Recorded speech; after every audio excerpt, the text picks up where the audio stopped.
Before we begin, I'd like you to think back to the time when you were in first year university or college.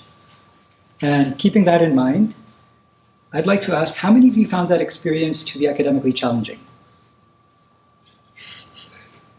And how many of you found that it was easy to find the resources to address those academic challenges? Well, you found it easy. Oh, no, sorry. Well, that's exactly what we are here to address. Hello, everybody. I'm Omar, and we are Team Fuji. So what was our motivation in order to address this issue?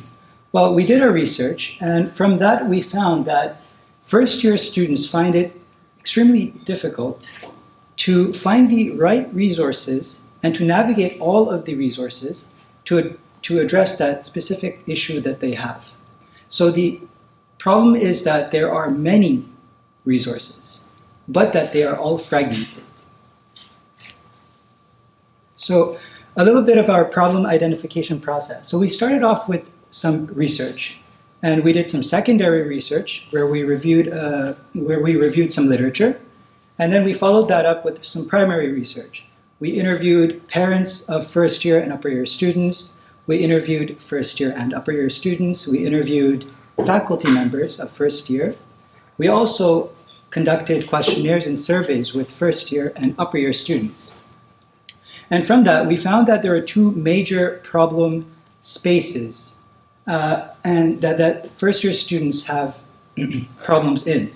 First one being academic issues. So first year students face academic and both academic and social issues.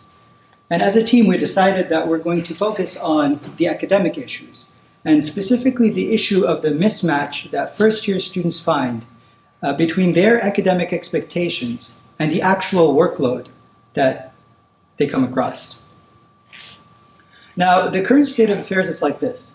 You have all these resources. You have the first year office. You have the engineering communication program. You have accessibility office. You have other external resources, tutoring services, and so forth. But all of these resources are fragmented.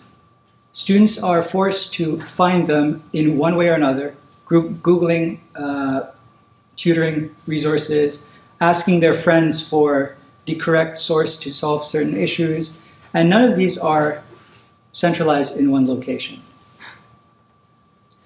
So with Summit, our team decided to use this application in order to centralize academic resources for first-year engineering students at the University of Toronto and to set them up for academic success. So the goal of Summit, as you can see, is to centralize all of these resources and make an interface that is easy to use for students to find the right resources to address their issues. So we were inspired as a team by Disney Interactive and their design principles. So the first design principle that we were inspired by is journeys. So we wanted our interface to be navigable and that the interface be such that the students are able to find their desired solution smoothly. We also wanted to provide students with the right information, quality information, not any broken links and any misinformation, so that the students can find the right resources. And also versatility. We wanted students to be able to use our solution in many different environments. As far as functionality is concerned, we had three major functionality implemented in our solution. The first one, we wanted users or students to be able to get help with homework, coursework, to get general academic advice, and also access academic accommodations. In order to get help with coursework, students are able to get information regarding office hours.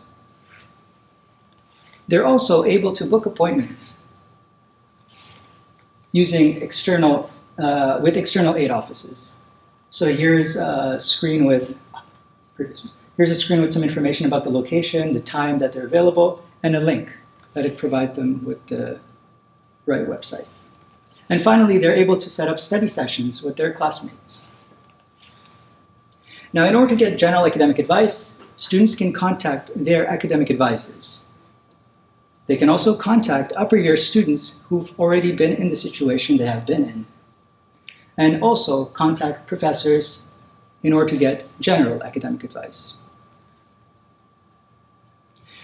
In order to access academic accommodations, students are once again able to contact their academic advisors, contact professors, and also contact the accessibility office, where they can contact or get information regarding any resources that they require.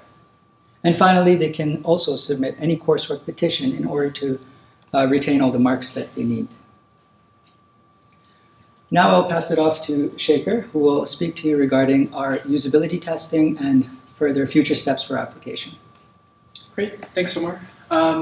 So our usability testing process had 4 main steps. We started out with a cognitive walkthrough. Our team then branched off independently to conduct heuristic evaluations. We then piloted the app with experts and our classmates. And then finally, we concluded usability testing by actually testing with our end users who were first-year students. So these were the demographics of the students that we tested with. We had 4 female and 1 male participant, 4 domestic and 1 international student, and we had a lot of diversity in the disciplines that the students came from. So we had 2 engineering science, 2 track 1, and 1 industrial engineering student. And so this is an example of where our team had to iterate on our design based off of the feedback that we got. Specifically here, we had to work on really conforming with the consistency and standards heuristic. So our team was making information seem linkable when in reality it wasn't, and so we had to unlink that. Furthermore, we wanted to improve user control and freedom by allowing users to go to the home page by clicking the top right-hand button. We found users were frustrated with having to click back repeatedly to get back to the home page and go through another user flow. And then this is a second example where our team had to work with Jacob Nielsen's usability heuristics. Here specifically, we're aiming to increase help in documentation by providing information icons that, when clicked, provide information about what that particular section is about. And then we also have, we're hoping to provide additional visibility of system status in letting the user see where, particularly in the application they are. And so finally, in regards to next steps, our team hopes to conduct, our team has delivered a rigorous report of usability test results that we haven't been able to get into today. We hope to continue testing with first-year engineering students. And then finally, we hope to implement an iOS application, given we have access to engineering resources and if we continue to get positive feedback from our users. Although our team isn't here today, we worked on a video that demonstrates our application. It's short, and we'd like to show that to you now.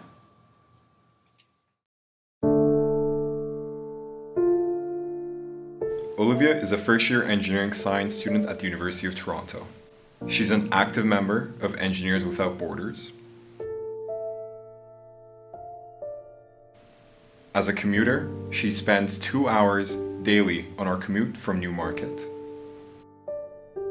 Olivia has difficulty prioritizing tasks and gets nervous easily. She struggles with managing stress and is embarrassed to ask for help. As you can see, Olivia is really struggling with the academic demands of her first-year studies. It is students like Olivia who inspired our team to help them out. The larger problem our App Summit addresses is the mismatch between academic expectations and actual coursework that first-year engineering students face at the University of Toronto. Summit centralizes academic resources to make it easier for students to get the support they need and set them up for success in their program. Using Summit, students can set up a study session with classmates.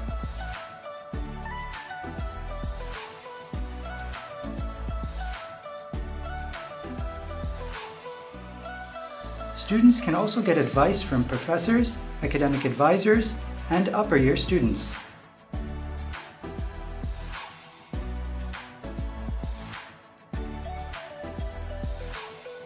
Additionally, they can find information regarding academic accommodations, like submitting a coursework petition. We hope that Summit will be a useful tool for first-year students.